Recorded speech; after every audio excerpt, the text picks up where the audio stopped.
This is not talked about enough in astrology, synastry, relationship chart overlay. And that is when one person, so someone, has in their own individual birth chart, in their natal chart, planets in their seventh house, could be any planet. And then when you do the synastry chart overlay, that person's planets in their seventh house is coming to make a very tight or close aspect to the second person's planet. Possibly not outer planets, but like one is an outer, one is an inner planet, that's fine. One is an inner planet and the other is an inner planet, that's also fine. So inner planets are Sun, Moon, Venus, Mars, Mercury. Outer planets would be Jupiter all the way to Pluto, right? This is very, very powerful in synastry because it is indicating that both, but more so the seventh house, the first person, the seventh house planet person, is going to feel an instant need to have some kind of relationship with the second person. This is very strong. This is very powerful.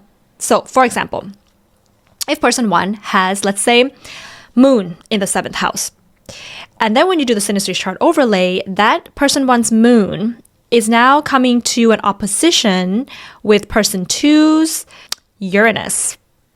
That's an interesting one. That's going to show that these two people definitely want to relate to each other, especially person one. They definitely want to have something to do with person number two because their moon is now activated. They're connected. There's a relationship that's happening between these two. This can also work if, you have one person and their planets, right?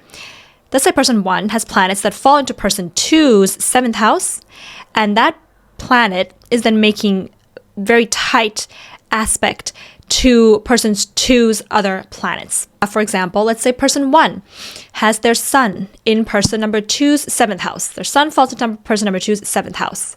And that sun is aspecting person number two's, making a square to person number two's Pluto.